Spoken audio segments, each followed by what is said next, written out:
happy to have Garrett Cullity here. Gonna speak about, but thinking makes it so, how discriminatory attitudes can make actions wrong. And Garrett is a professor of philosophy at the Australian National University. Done a lot of research in moral philosophy. Got his PhD in 1991 on the moral demands of affluence that you later published as a book 15 years later. You've got to get things right. Yeah. It takes some time. I know about that problem. With Jonathan Glover and James Griffin and Derek Parfit as supervisor. And that book I recommend very much. And then you have a later book that concerns respect and cooperation that apparently Christer Byqvist has written a commentary on. Is that true, Christer? Yeah. Well. And you also written a vast number of papers, not least an attack on Ori Stefansson that you wrote with Christian Barry. So you're very welcome. A gentle reply rather than an attack, yeah. Yeah. I should mention also, we are a bit, Garrett is kind of old-fashioned here, so we have what is called a handout. That's a thing on paper that we be given out. But for you guys who are online, we actually posted it in the chat, so you can look at it there. Very good. So thank you so much, Gustav. So thank you for the lovely introduction. Thank you, Christa, for the invitation to come. And thank you also for the champagne and boule yesterday. You don't need to do that every time I come here, but very, very nice of you to arrange that. Standard. I mean, that's the way it becomes. Okay. So this paper is a joint authored paper with Daniel Wodak from the University of Pennsylvania. And it's a puzzle paper. So on the first side of the handout is a puzzle. And on the second side of the handout, you'll be happy to know there's a solution to the puzzle. So what I need to do in this talk is to firstly convince you that the puzzle really is puzzling. And then secondly, obviously, convince you that we have the right solution. And so your job is to tell me that the puzzle isn't so puzzling on the first side. And perhaps if you think it is, that the solution has some problems with it. Okay, so the puzzle concerns the relationship between the permissibility of actions and the attitudes from which the agent acts. And here's a kind of standard example that's not on the handout, but I suppose appears, variants of this example appear fairly frequently through the literature. So suppose you could save someone's life. So it's a Peter Singer type example where there's a drowning child in a pond. And you think, great, the child's parents are rich. This is my opportunity to get a reward. So I'll save the child, and I otherwise wouldn't. Many people think, I've done something permissible. I've saved someone's life. But the attitudes from which I've acted are bad. So in a case like this, the badness of the attitudes don't make it the case that I've wronged either the child or the parents. I haven't acted impermissibly. And many people agree with that. So it's I suppose a point that Scanlon, for example, emphasizes in his book Moral Dimensions. But something that Scanlon also thinks, and many people also do, is that cases of discrimination can be exceptions to that. There can be cases of discrimination where the badness of the attitude makes the action impermissible. And to illustrate that, let's look at the suite of examples at the top of the handout. So imagine you're an employer and you've got one position to fill, two applicants, and they're equally well qualified. The two applicants are Alice, who is a white woman, and Bert, who is a black man. And you've got to find some way of breaking the tie. Neither of the applicants is more entitled to the position than the other. So you've got to make the decision somehow. Now, one thing Scanlon says, and I think he's right about this, is if you just don't like Bert's dress sense, the colours of his clothes clash, according to you, or something, you could legitimately decide to employ Alice for that reason, just using it as a tiebreaker. Now, you might not accept that, but I think you'd also think that there's something worse that happens if employer decides to employ Alice for racist reasons. So it's a case of race bias. So employer now decides to hire Alice because Bert is black and employer is a racist. Or conversely, if employer decides to hire Bert because Alice is a woman and employer is sexist. So many people think that this can be a way of wronging Alice or Bert, and in fact it's racist employment discrimination in the first case and sexist employment discrimination in the second case. So reflecting on cases like these, many people endorse the following pair of claims, which are A and B here on the handout. So firstly, in general, permissible actions do not become wrong when agents act on bad attitudes. And the rescue example I started with seems to be one illustration of a principle which is in general true. But then there are exceptions, and that's claim B. Cases of discrimination can be exceptions to this generalization. So we think these two claims give us a puzzle, and that actually solving this puzzle gives us some important insights into what actually makes discrimination wrong. So I'm going to start with some explanatory comments about A and B. I'll sharpen those two claims up a bit. And then in section 1 of the talk, I'm going to elaborate the puzzle a bit. I'm going to add some further challenges that need to be met in order to answer this puzzle. In section 2, I'm going to explain why, at least we think, that the two of us who've authored this paper think that the existing literature on discrimination doesn't solve the puzzle. And then once we get to the subsequent sections, we'll try and assemble a solution. Okay, so let's look a little bit more closely at A and B. So claim A concerns actions. It concerns their permissibility and not just their blameworthiness. So many people use examples like the rescue example I started with as an illustration of a case in which you can do something that's not wrong, but it is blameworthy. You're blameworthy for only being prepared to save the child because you want to get a reward. Okay, so the claim concerns permissibility and not blameworthiness. And we also want to take account of the point that with respect to anything you do, there's usually more than one act description that can be given of what you're doing. And often the attitudes from which you act can be built in to an act description. So there are thinner descriptions of what employer does in race bias. So employer decides to hire Alice or hires Alice and rejects Bert's job application. That's a relatively thin description. You can also describe what employer does as rejecting Bert's job application out of racism. So that longer phrase is then a thicker description of the action. And this might lead you to believe that B is wrong because there's always more than one action that's being performed. So you might say the permissible action of rejecting Bert's job application, that action doesn't become impermissible when you add the bad attitude. And consequently, there is no action that would be permissible, and then adding the attitude makes it impermissible, because when you add the attitude, you've got a different action.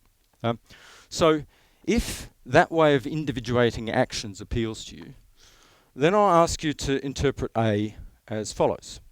When an action has no attitude-independent description under which it's impermissible, the bad attitude of the agent doesn't generate some further description under which it is impermissible.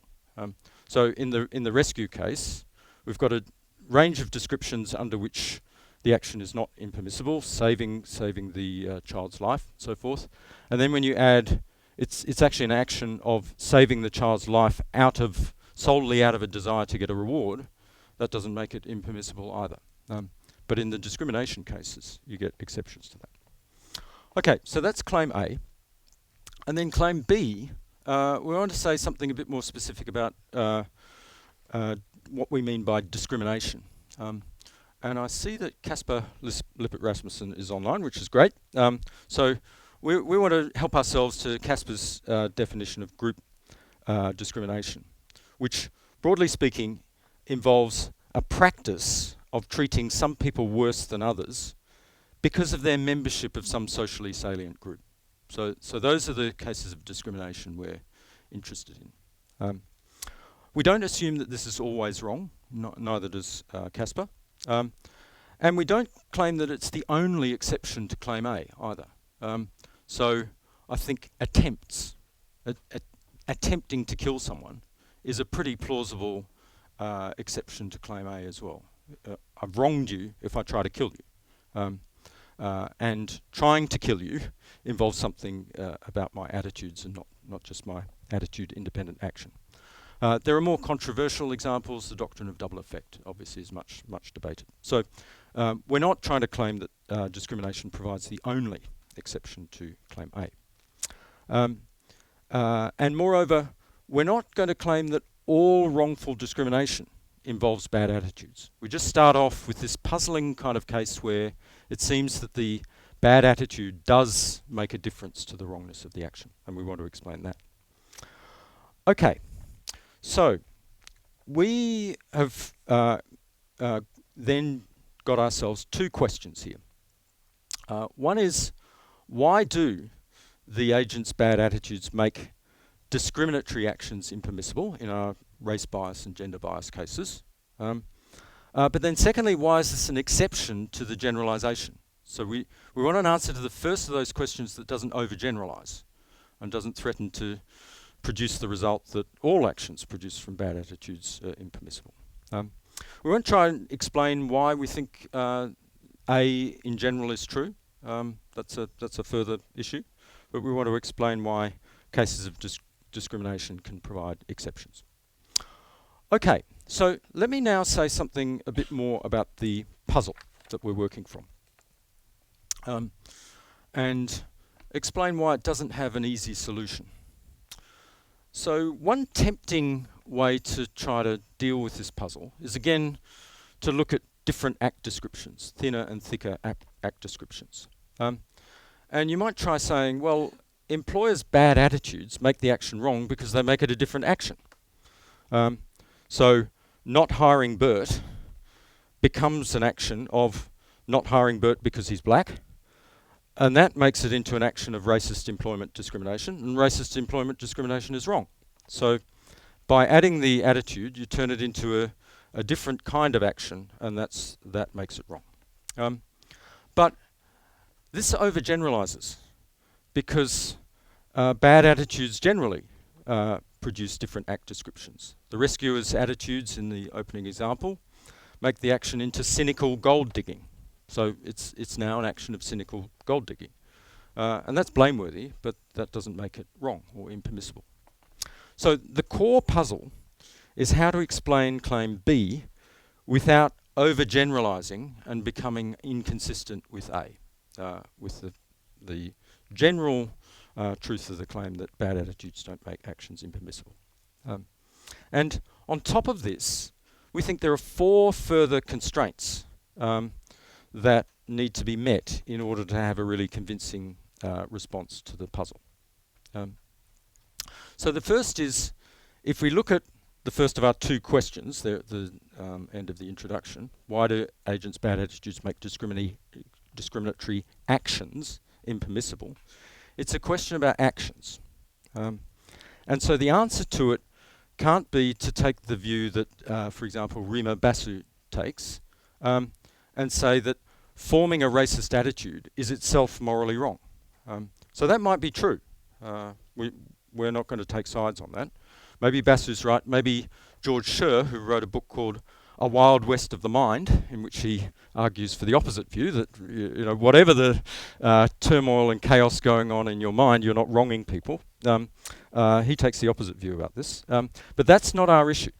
So suppose employer is both a sexist and a racist, and so is faced with this really tricky decision as to who to employ, and comes around to the view, I'm going to employ Alice, and I'm going to reject Bert because he's black. And then he goes to type out the rejection letter, and then is hit by lightning and instantly killed. Now, according to Basu, employer has already wronged both Alice and Bert, because the employer is a sexist as well as a racist, and that, according to her, is a way of wronging these individuals.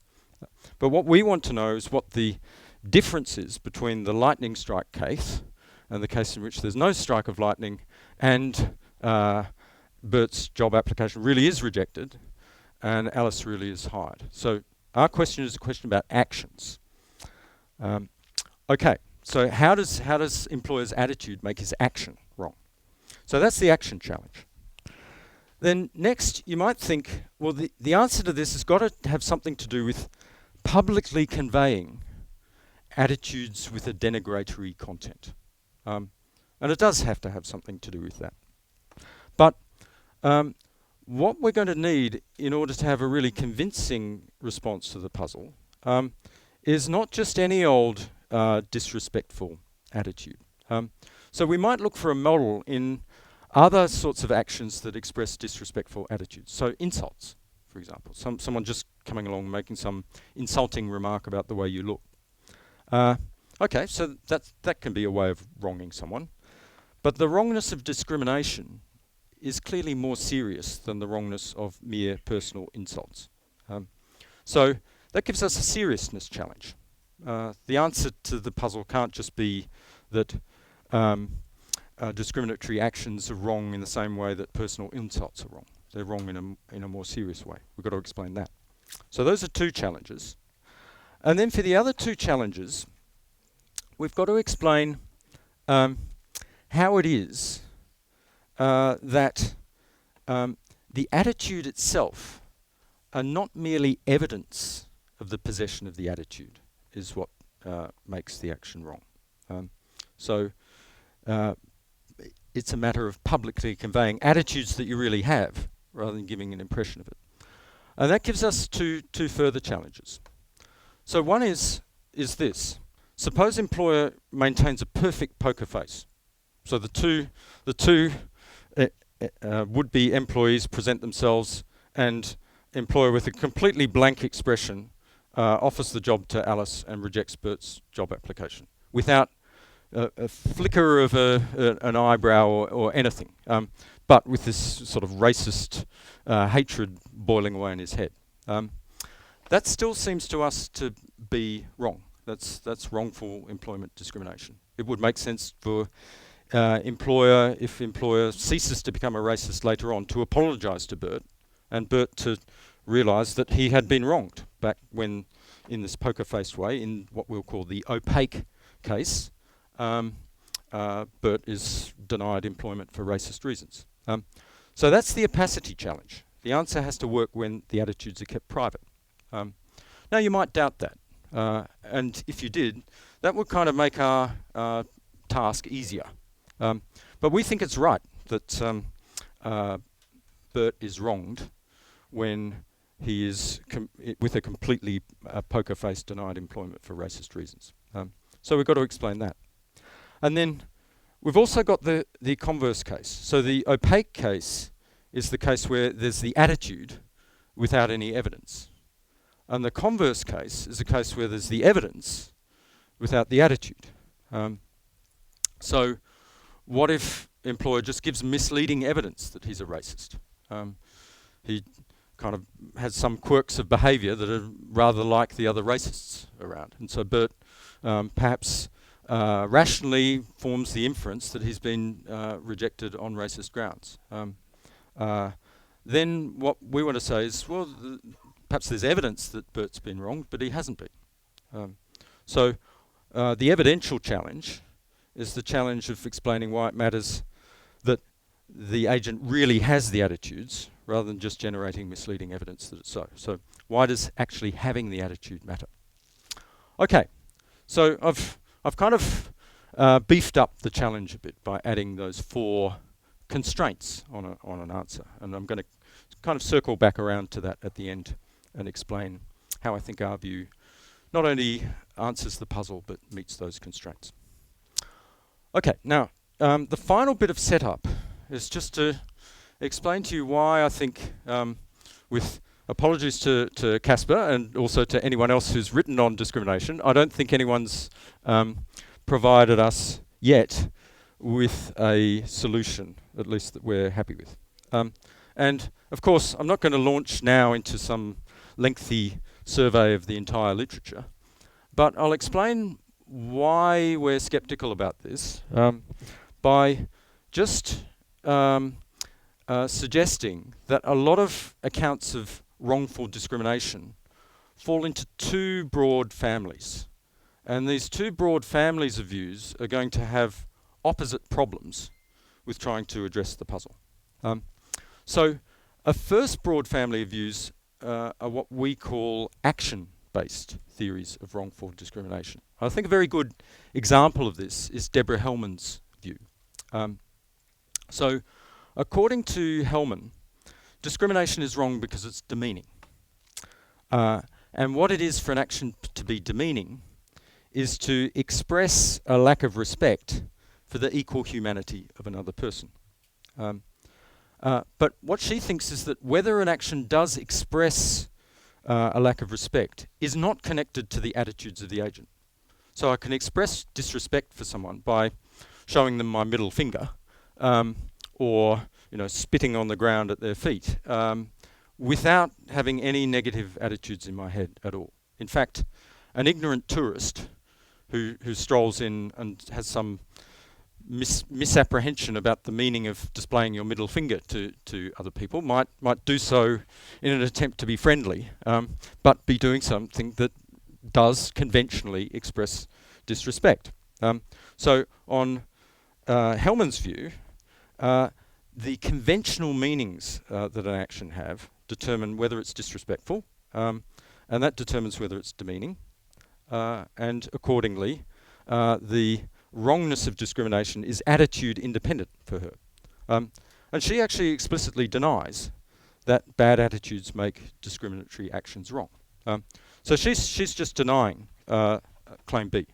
And maybe if our attempt to solve the puzzle fails and everyone else's attempt fails, we might eventually have to go around to that view and say, well, employer doesn't wrong Bert. But that's the view that Hellman's committed to. And we think several other theories of wrongful discrimination, also because they're action-based, don't have the equipment to explain why bad attitudes are relevant to the permissibility of discriminatory action. So we actually think that's true of Patrick Shin's view, of Sophia Moreau's view, and also of Casper's view. So those are action-based theories. What about views like Ben Idelson's view? So he thinks that wrongful discrimination involves disrespectful deliberation. So for him, it is something that's going on in your mind that determines whether your discriminatory action is wrong. You're counting one person's interests for less than another person's when you're thinking about what to do.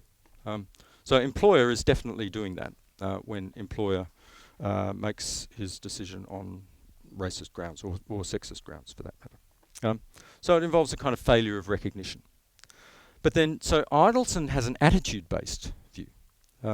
So he's taking the wrong makers of discriminatory action to be private features of the agent's attitudes. So he's got no problem with B. But I think firstly, he's going to say in the lightning strike example, we've got all of the elements of discriminatory wrongdoing. We do have disrespectful deliberation. Employer's done all of that and then gets hit by lightning before he's actually performed the action of racist job discrimination. So his view fails the action challenge. And I think more generally it commits him to denying claim A. Because after all, the deliberation of the greedy rescuer who only saves the child in order to get the reward, that involves a kind of disrespectful deliberation as well. That involves counting the rescuer's interests to be all important and not really caring about the child at all. So we think that a view like Idelson's is going to overgeneralize. It's going to suggest that disrespectful deliberation quite generally produces wrongness.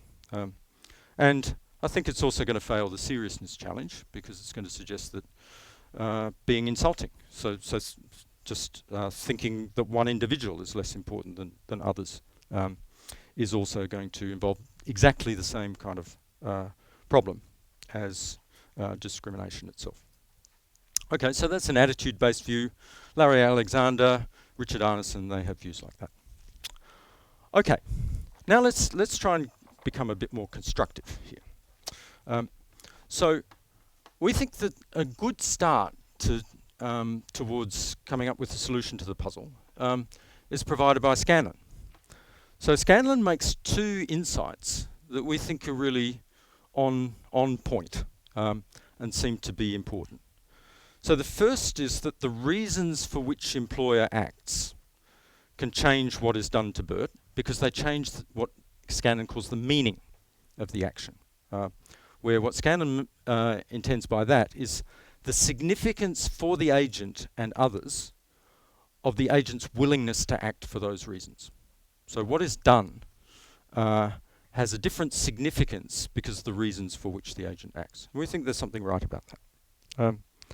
And then secondly, what he says specifically about cases of discrimination is that it's morally significant that discriminatory action is part of a practice that marks the members of a group as inferior. And that's the way in which Scanlon thinks it's different from a personal insult. So both of those things seem to be right. And Scanlon wants to put them together in the way that we've got at the bottom of the first page of the handout. So he says, individual acts of discrimination on certain grounds become impermissible because they support and maintain a wider practice that publicly marks members of a socially salient group as inferior. So they're wrong because of their meaning, the judgment of inferiority that they express and thereby help to maintain. So we think that's right, but there are two gaps in Scanlon's account, and these are going to provide me with the agenda for constructing our view. So the first gap is to explain what exactly is the connection between those two insights. How do the agent's actual attitudes support a practice of publicly marking a group as inferior? So it's not obvious how Scanlon's view solves the opacity challenge, remember the poker face, where there is no public marking of anything. There's just a set of private attitudes. And then if we can solve that problem, why don't we get the evidential challenge? Why isn't the public marking done by the evidence rather than the attitude itself? So how do the agent's actual attitudes, rather than evidence of them, contribute to a practice of publicly marking a group as inferior? So we can't see how Scanlon solves that problem. And then secondly, once we've got a connection between what Scanlon calls the meaning of an action, the reasons for which the agent acts, and the public marking of a group as inferior, just how does that contribute to making the action wrong? Okay, so, I mean, to be fair to Scanlon, his discussion of this is pretty brief. In his book, Moral Dimensions, he's mainly concerned with defending claim A, and then wants to say there are these exceptions in cases of discrimination. Okay, so, we've got to the end of side one. We've got a puzzle, and I've explained why we think that others haven't solved it. And so now let's flip over and solve the puzzle. So we'll start with the first of the questions that I just left hanging. How do the agent's attitudes, actual attitudes, support a practice of publicly marking a group as inferior? And to do this, we need to explain the relationship between three things. There's the action, the individual action of an individual agent.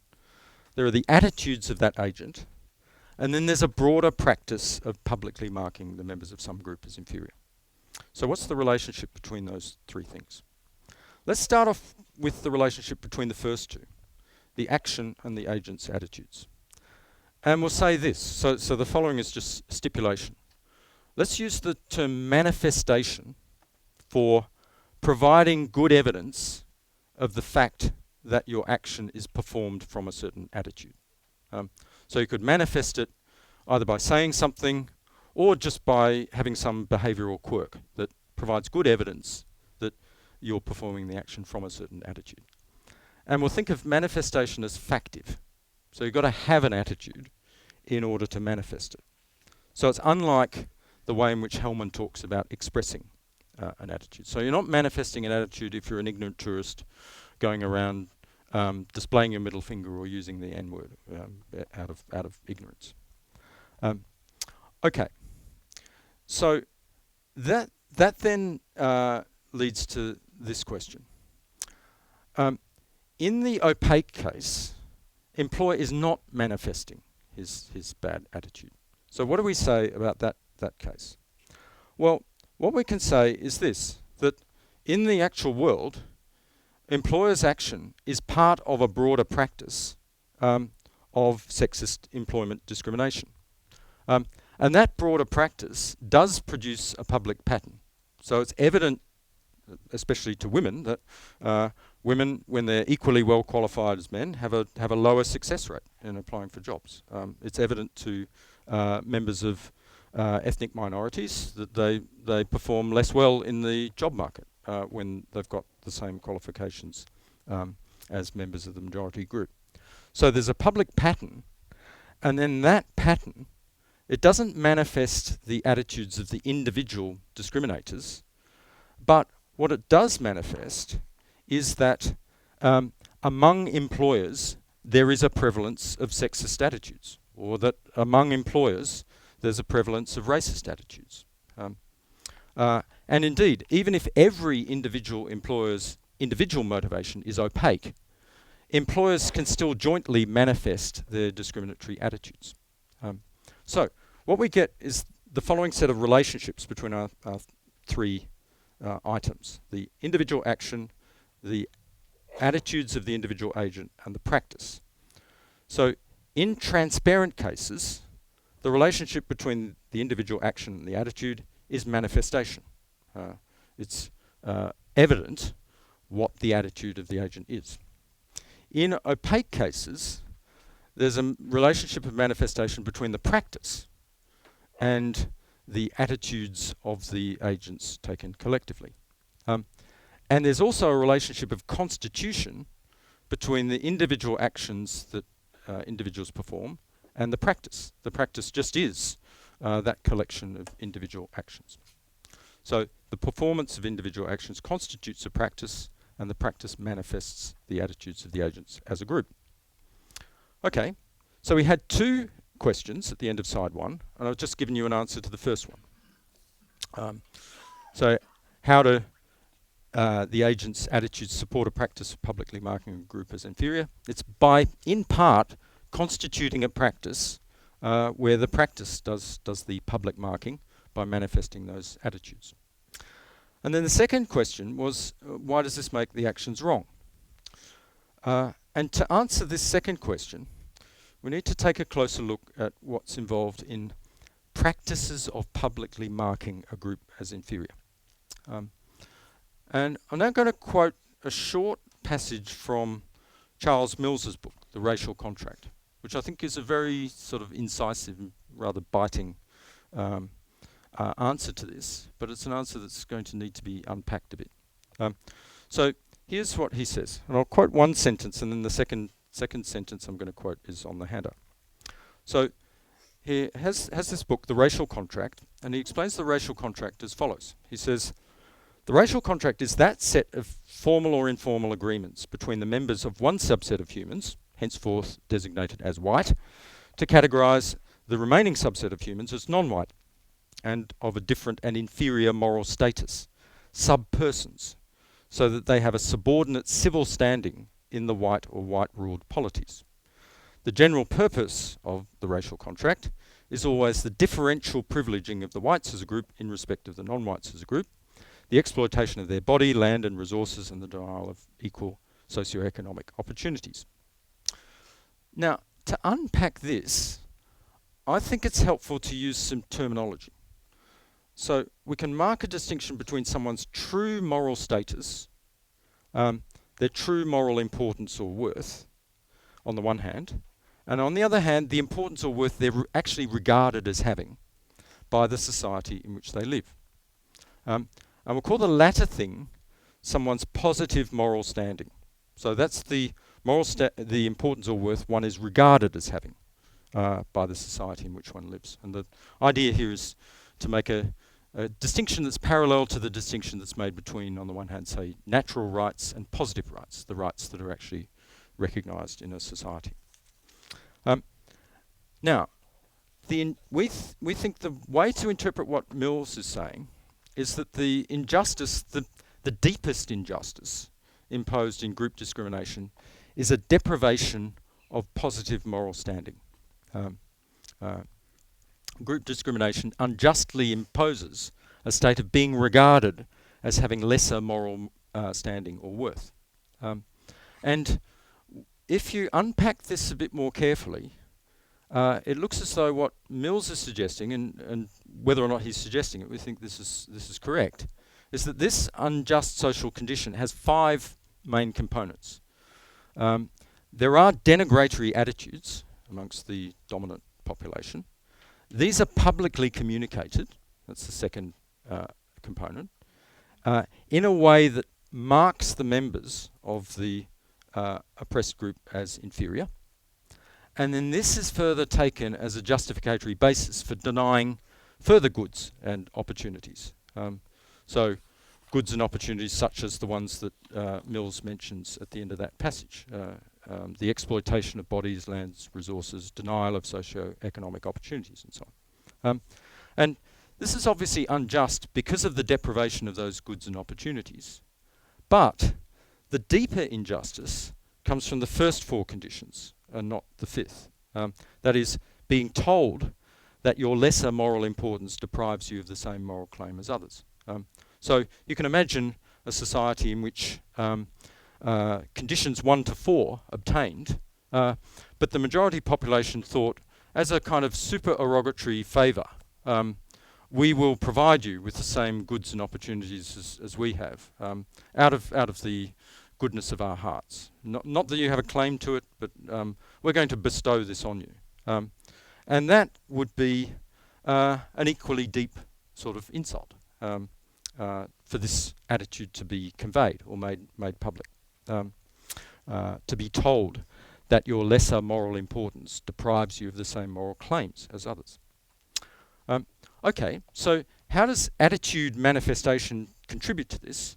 Well, it contributes as a constituent. So attitude manifestation is the first 2 of those 5 conditions.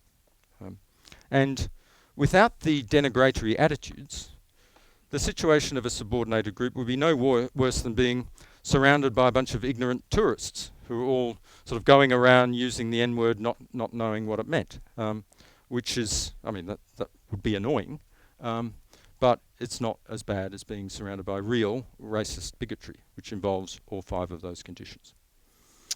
Okay, so with that in mind, this picture of what the unjust social condition of being a member of a discriminated against group is, we can turn back to individual actions.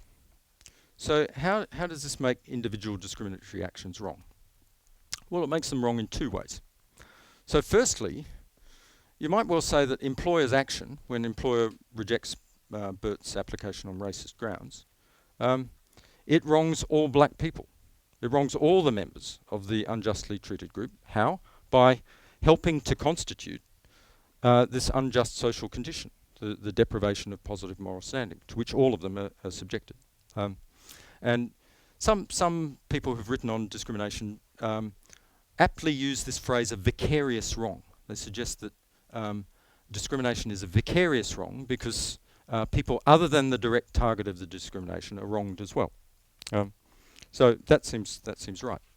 But employer also wrongs Bert in particular in the case of race bias, or Alice in particular in the case of gender bias, by subjecting either Bert in the first case or Alice in the second to an act of racist or sexist employment discrimination.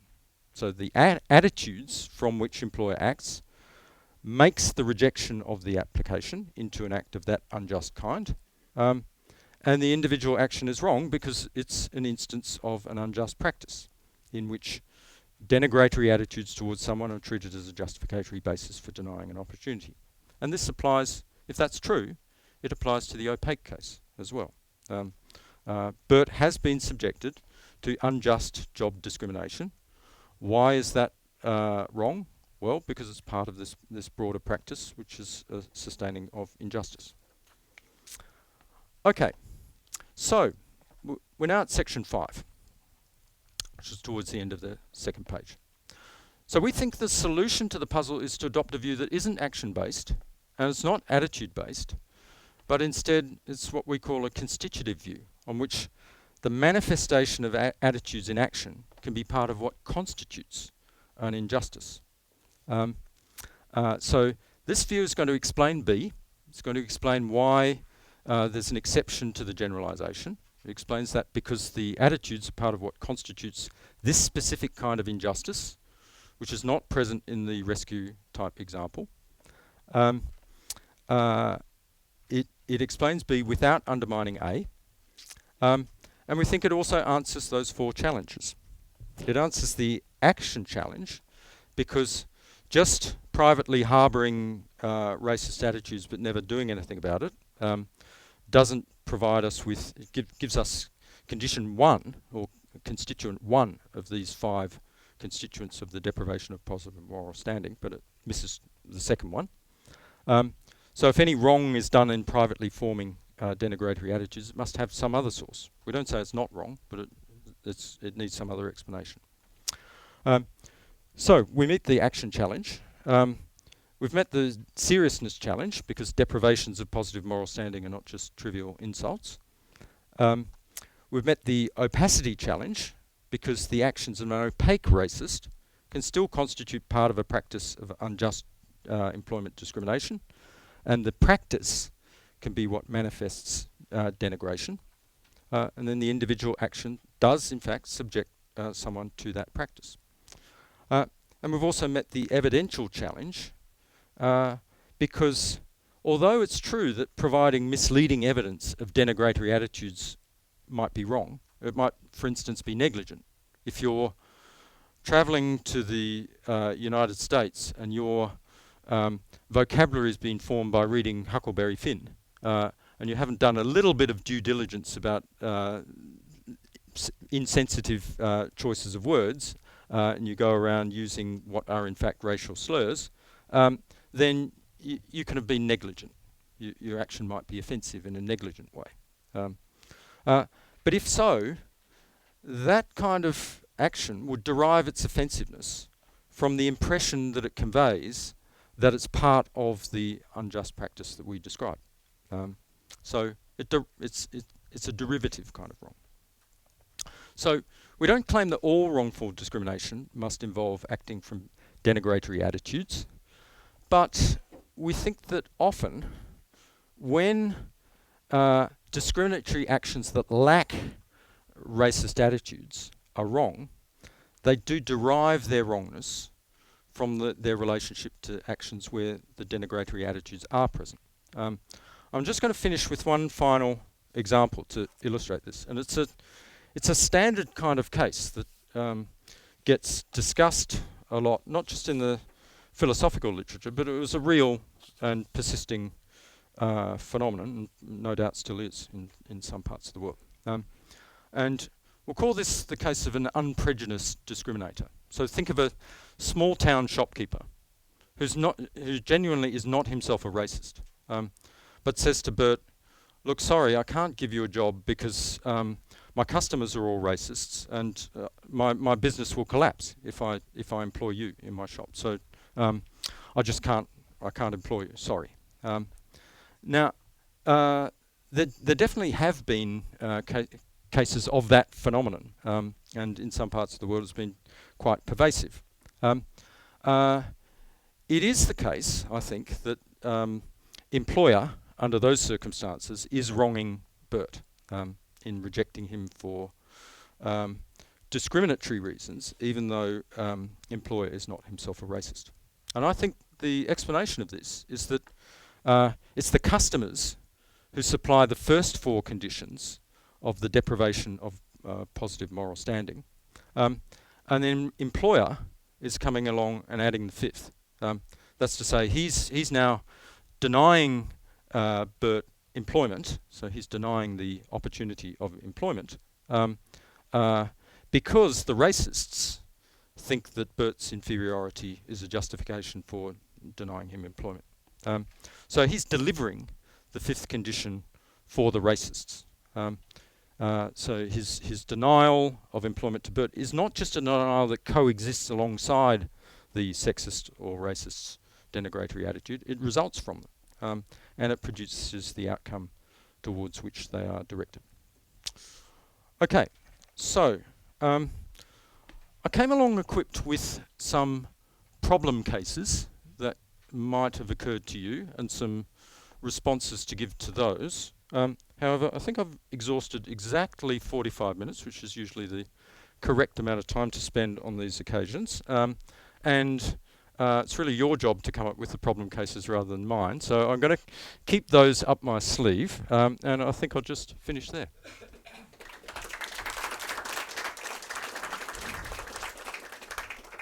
Thank you very much. We're now getting into the question period, where we're hopefully not going to discriminate anyone. The first half hour will be recorded, and as usual, you here in the audience, you put up your hand if you want to ask a questions. And Ole, you're taking down all this hand. There's terribly many of them. And then we have, of course, people online too. And you write in the chat if you want to ask a question. And write your name and your area of study, because we like to field questions from different fields. You can also do a follow-up, and then you write follow-up to the person you're following up, or here you put up a finger. And unusually, we're going to start with a question online with the most honorable Kasper Lippert Rasmussen. So you have to put on your video and your mic. Kasper, are you there? Yeah, I'm. Can you hear me? Yes, yep. Unfortunately. Yes, Okay. fortunately. Well, thanks for a wonderfully clear and extremely rich thought. Far from having processed all of it, I just have one brief comment and then a potential counterexample. Great. The brief comment is on part of Idelson. So I'm just wondering whether he might say that he doesn't really deny A. I mean, it's true that on the basis of his disrespect account, the lightning case racist employer and the non-lightning racist case employer could be different for non-respect related reasons. He's just exploring the distinctive reason why he thinks discrimination is wrong, something to disrespect, but he's open to say, as he does in relation to his discussion of racial profiling, that there might also be other wrong-making features of discrimination, like being harmful or something like that. So that's just a brief comment. The other one was meant to be a possible problem for your positive moral standing account.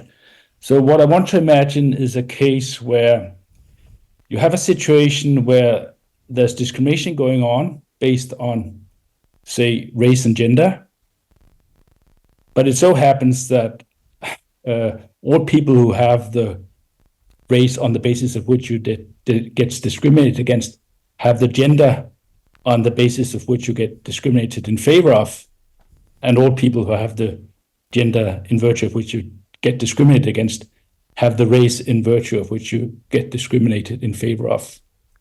So, I mean, that's a weird situation, of course, but in that situation, there's no unequal positive moral standing, because, or at least we can assume that there is no such unequal positive moral standing, because everyone has a feature of them in virtue of which they have higher moral standing, and everyone has a precisely counterbalancing feature in virtue of which they have lower moral standing. So everyone has the same positive moral standing. So your account would seem not to apply.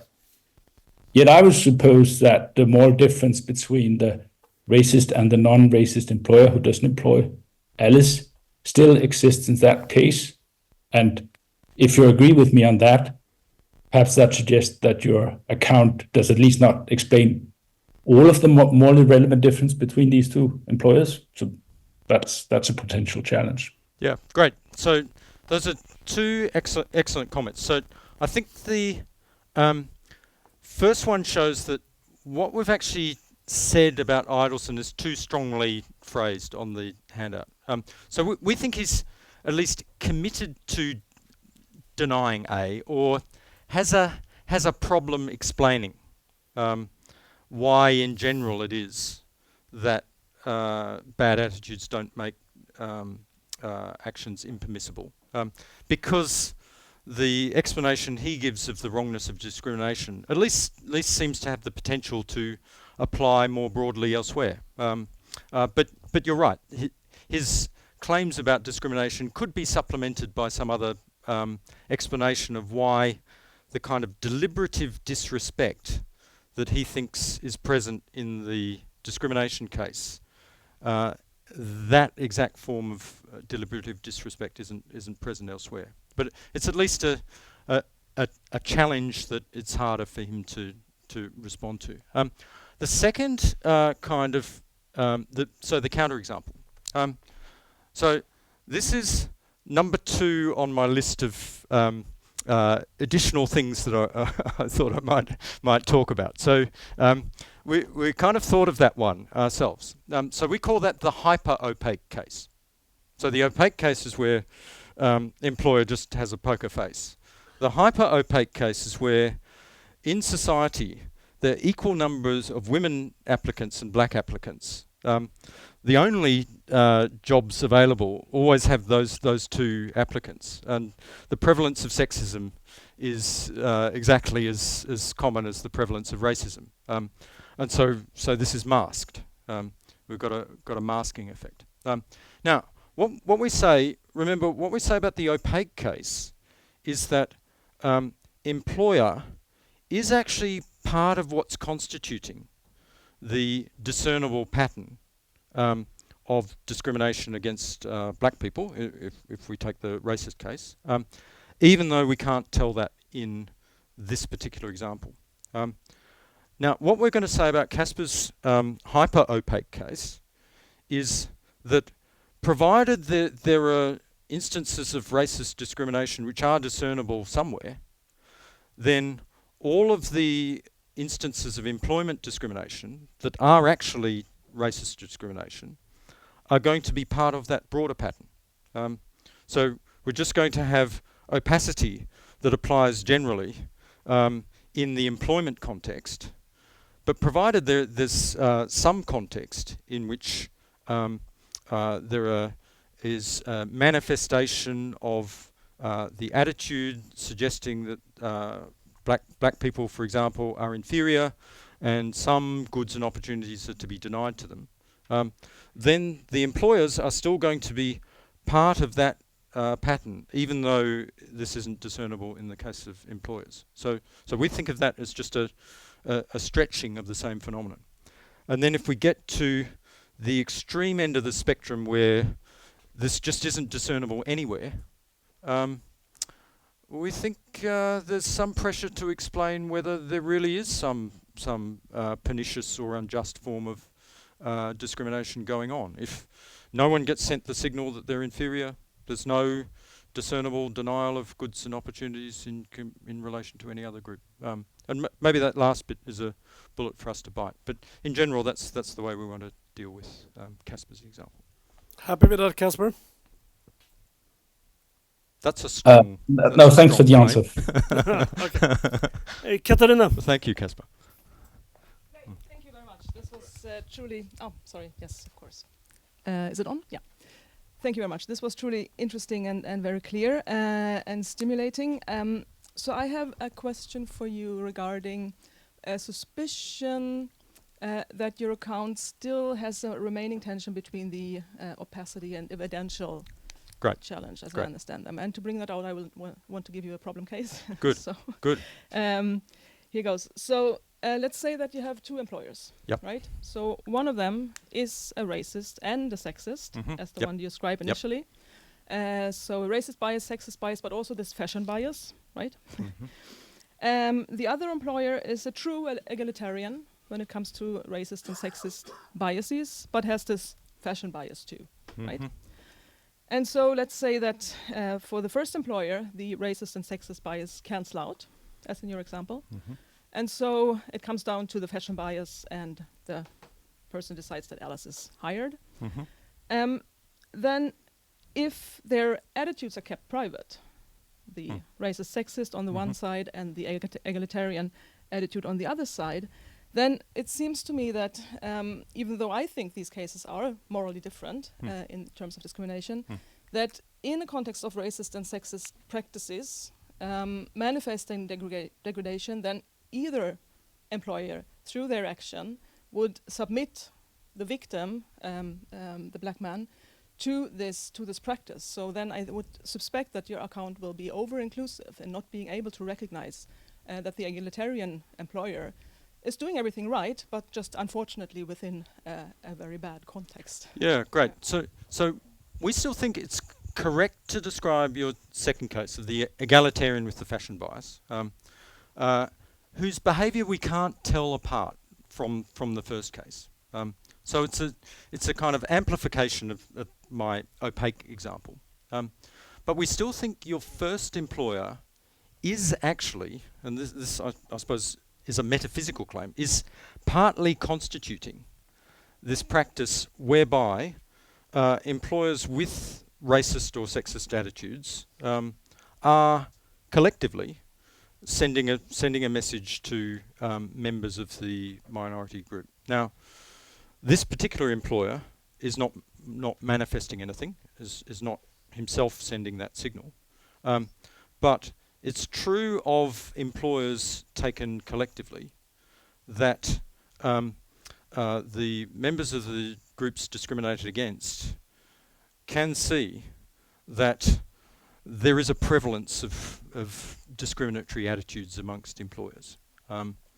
So we think that the manifestation relation exists between the set of actions as a whole and the content of the signal that's being sent.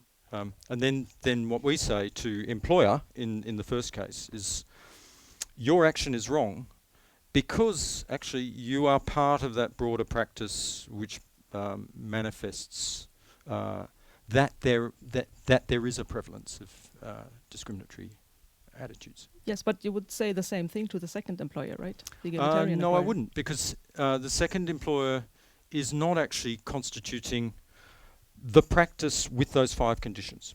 That's to say, the practice of there being denigratory attitudes which are communicated to the members of the minority group.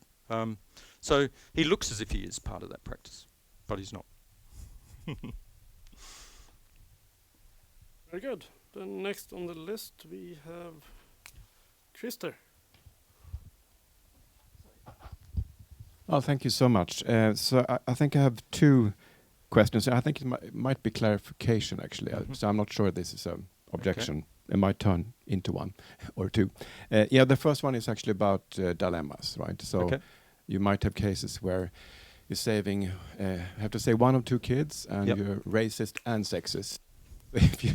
If you avoid saving one of them, then you act out of your racism. If you avoid saving the other one, you act out of your sexism. Assume that there are equally strong attitudes and equally sort of constituents of the relevant practices. Are they equally wrong? Well, in that case, you have a dilemma, right? So something has to be said about that.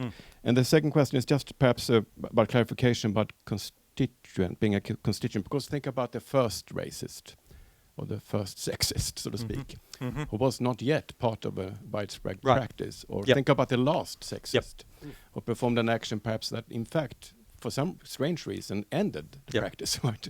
Are they not making something? Are they not actually wronging people on this ground of discrimination? Great. Yeah. So let me take the second question first. There's an example which sort of crops up a bit in the discrimination literature of picking on someone because of the shape of their earlobes. And in Richard Arneson's discussion, which in many respects is sort of very, very interesting and stimulating, he actually bites the bullet on this and says that discriminating against someone because of the shape of their earlobes is wrong in just the same way as racist discrimination is.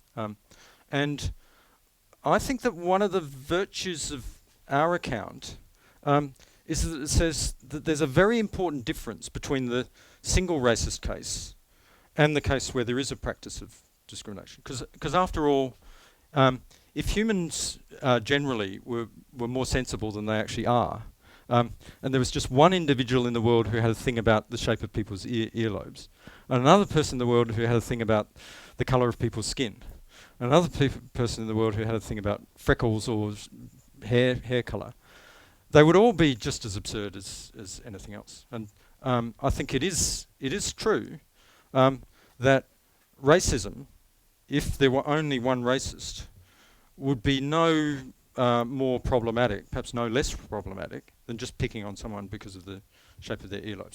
So it wasn't actually the only racist; it was the first racist. Yeah, and perhaps actually creating the practice. Yeah, by his first action. Right. So it's not the only racist. Good. So I think it then depends. So I would say the blameworthiness of that person depends on of that person's attitudes and conduct. Actually, does depend on their expectations about the people who come along after them. Whether we want to say this person is part of a practice, I think, interestingly, and I hadn't kind of realised this until you asked the question, depends on whether we think of this as a cross-temporal phenomenon. And so this actually is an instance of the practice. It's just the first one ever to have occurred. And we can then say, for example, if Charles Mills tells the history of racism, he might well say, look, this phenomenon is constituted across time by all of these instances of it that occur at different places, and that's interesting. So I'm starting to see it's not entirely implausible then to say that in the case where, as you rightly say, it's not the sole racist ever to exist, but the first or the last one, we might say that there is a seriousness about what they're doing, because it is yet another instance of that phenomenon. So that's great. I shouldn't get back more, but the last one, actually, the last racist is ending the practice, strangely, by this discriminatory action. So that's a case where it's not constituent of a practice that will sustain. Yes, so and then I'd say our overall moral assessment of this person depends on whether he knows that he's the last one, and what the relation between his action and ones that come after were. But he doesn't. I mean, if he's trying to keep it going and not succeeding, we might say that that's no less wrong and no less blameworthy than anyone who came before him. Good stuff. Are you happy with that, Christer? He was trying to get out. Go on here. I mean, you lots can of go questions. One more. So I would like to say something about Christer's dilemmas. No, as well. so the question was whether was he acting wrongly, the last racist? Yeah. Or not, on the basis of discrimination. I mean, by acting wrongly for other reasons. So I think because it's not part of a practice that sustains. Yeah. So I love the question, and I'm going to think about it further, because as I see it, the talk I just gave you doesn't answer that question, but it gives me a decision to make as to whether I think of practices in this cross-temporal way, and then I say yes. This is no less wrong. The last racist, the first racist, or anyone in between behave no less wrongly than any other. Or whether we say what's important is whether there is an existing practice that targets the members of the group at this particular time, at time t. And the story I've told you so far gives me the choice between those two positions, and now I've got to think about which of those is more plausible. So that's great. On the dilemmas, I think this also shows that I need to be a little bit more cautious about the claims I'm making concerning wrongness, because I think the right thing to say in that case, where gosh, I walk outside the institute, a pond has suddenly appeared in the middle of the street. There's a girl and a black boy, child, and I've just had my, clever psychologists who've come along and done all the subliminal bias tests, and they've said you're a sexist and a racist. And now I think, crikey. So I'm now going to be part of the practice of racism or sexism, whatever I do. Now, I think in this case, obviously there's a more important consideration at stake, namely someone's going to an extra person is going to die if I do nothing. So I think this is an instance of the general fact about the structure of morality that considerations of justice don't lie at the level of overall verdicts about what all things considered you should do. So sometimes you should do something that's unjust. And I think in your dilemma case, all the stuff that I've said in the talk applies. And I am going to be subjecting either of them to an injustice. But all things considered, I should save one rather than saving none. It was supposed to be only two options. So I can't save neither. Okay. So well, yeah, that's good. So I can also appeal to ought implies can as well.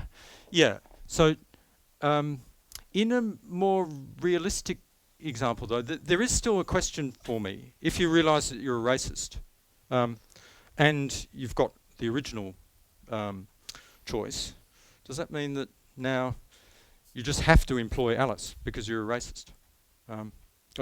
Sorry, you have to employ Bert because you're a racist.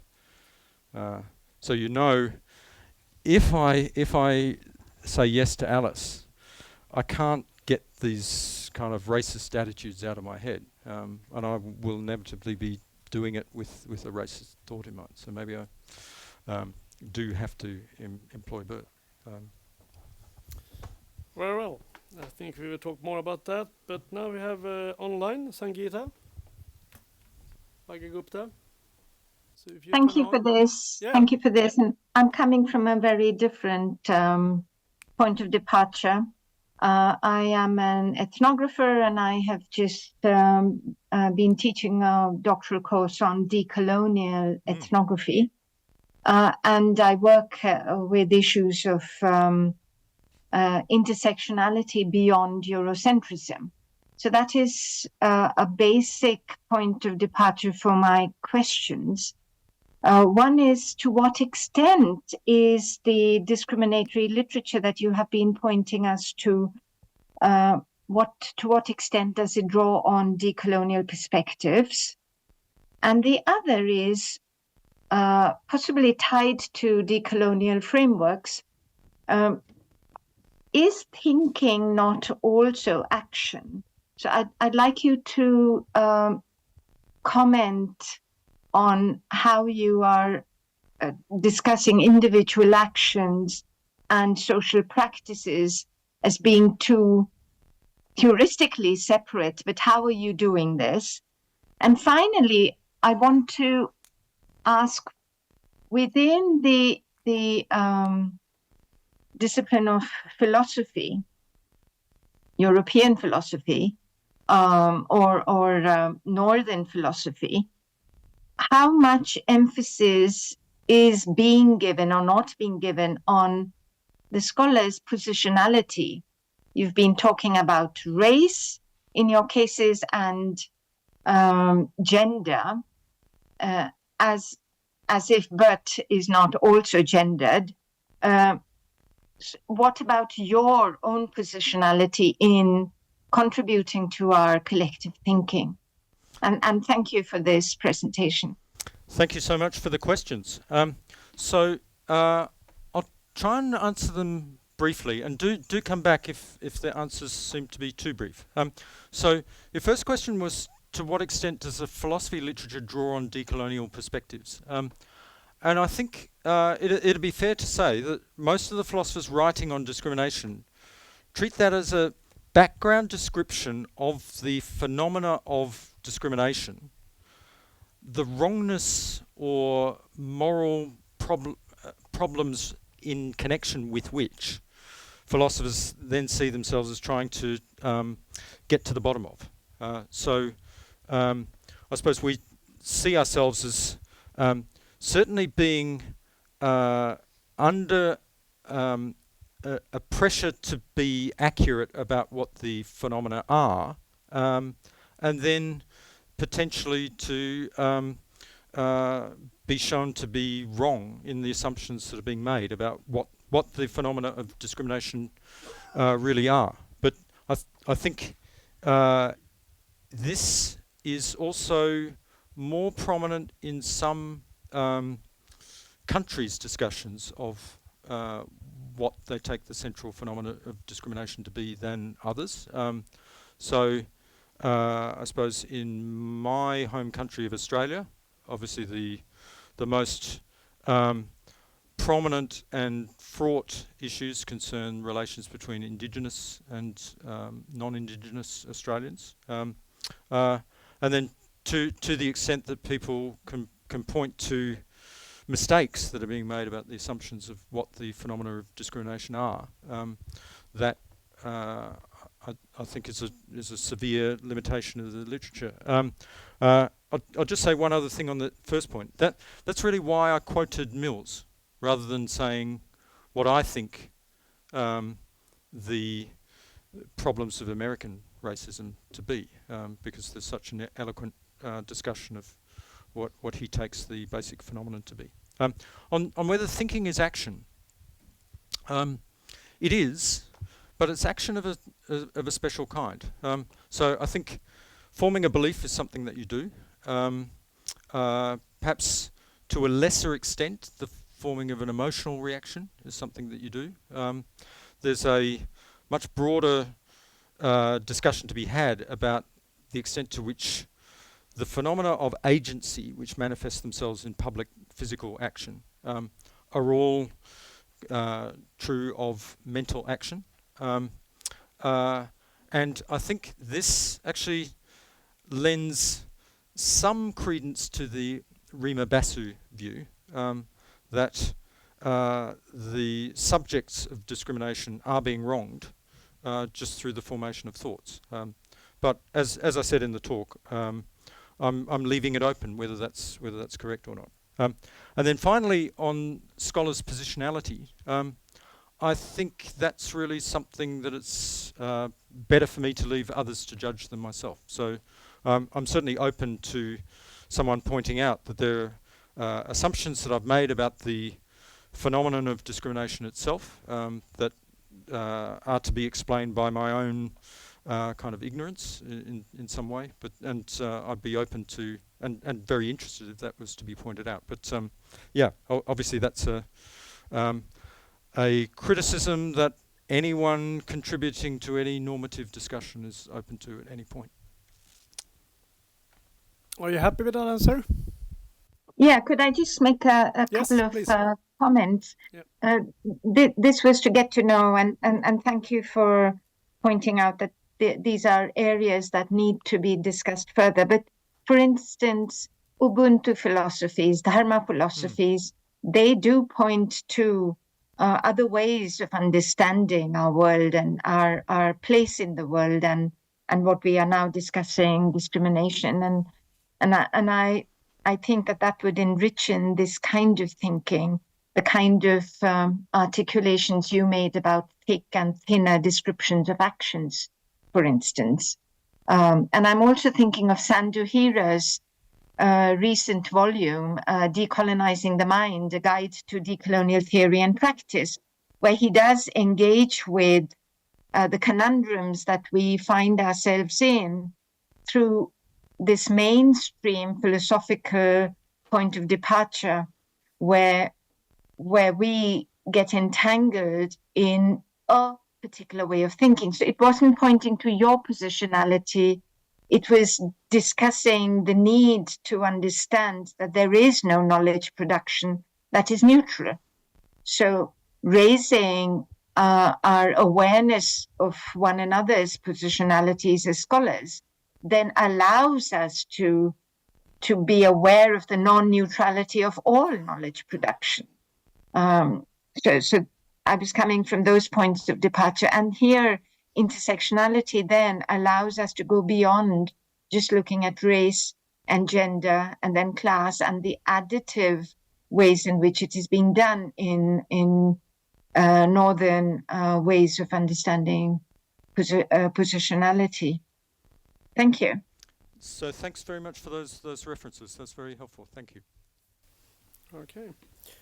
It's actually, I'll ask the next question because it kind of connects a little bit to this. Great. But it's kind of more general question. I mean, you have these different actions, and they, as you say, they can be described in different ways. You can talk about a complete description of an action, and then there are things that are going to be kind of be good making and bad making features, or prima facie right making and wrong making features, and then you need to weigh them together in some way to come up with an all things considered whether the action is permissible or impermissible.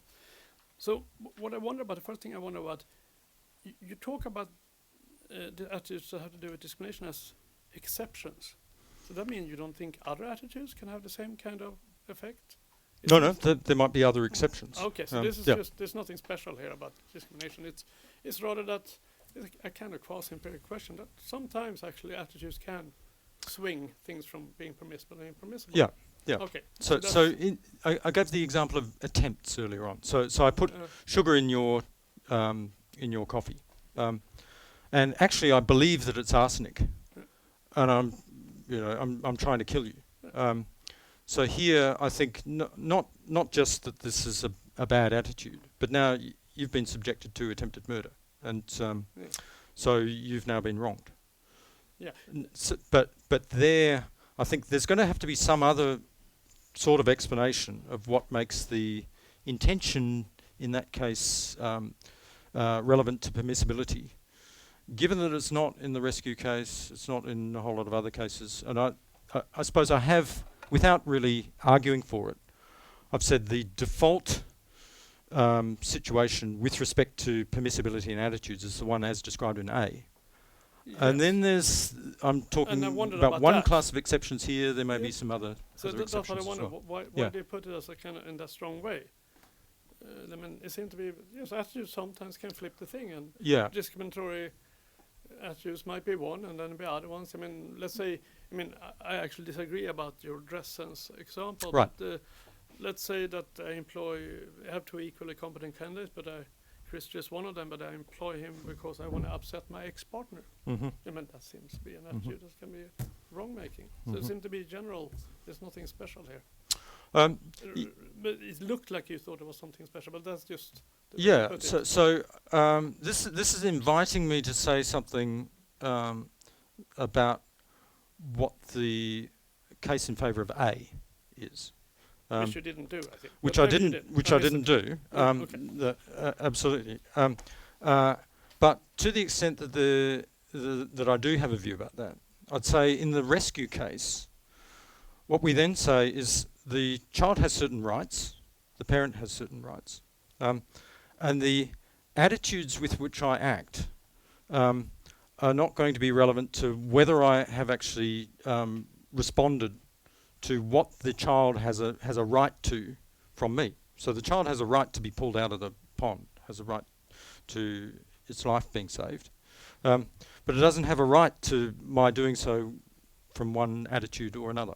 And if in general we think that wronging involves failing to meet the claims that other people have on us. But Christer might have, as an employee applying for work, a right to not take into account reasons that are irrelevant.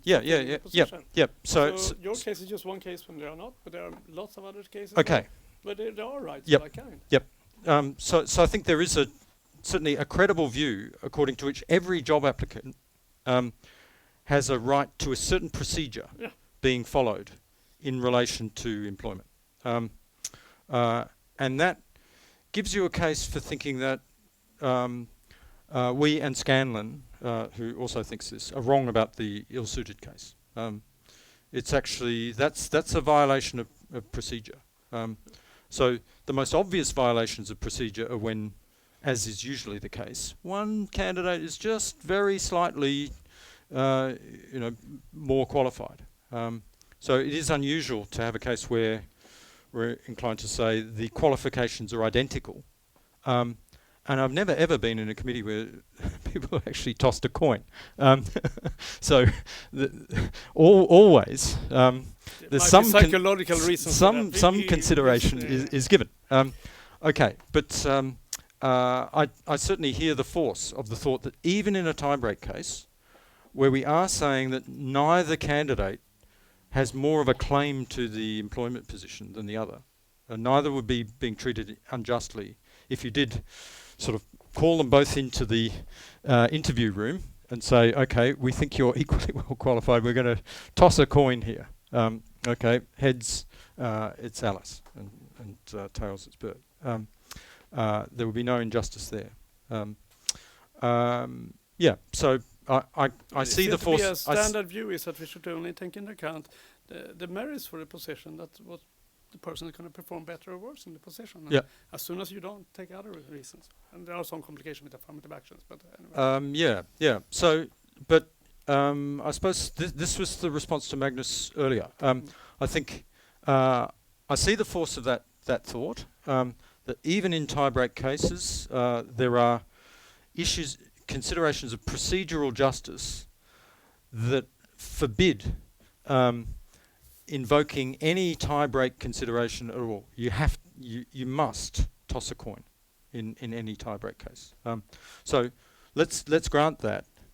There's still something far worse that you're doing if you use the racist reason as a tiebreaker rather than the dress sense reason. But that's fine. I was just wondering about why you thought it looked like A here, that is the language of that it should be this. Permissible action does not become wrong when the agents act on bad attitudes. Yep. It seems that you agree now that that's not. That can happen all over the board, and there's nothing No, I special. don't agree with that. No, so I think what we've just done is we've identified a third potential exception. So first exception. How many exceptions do you have to have before you give it up as a?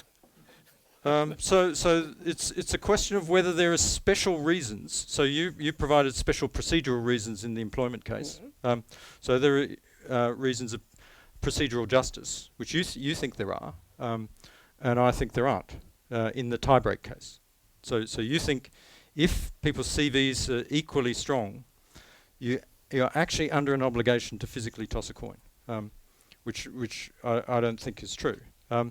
But we'd need some extra further premises to tossing of a coin. You So can just pick somebody. So maybe the reasons of procedural justice extend even to the tie-break case. That's a possibility.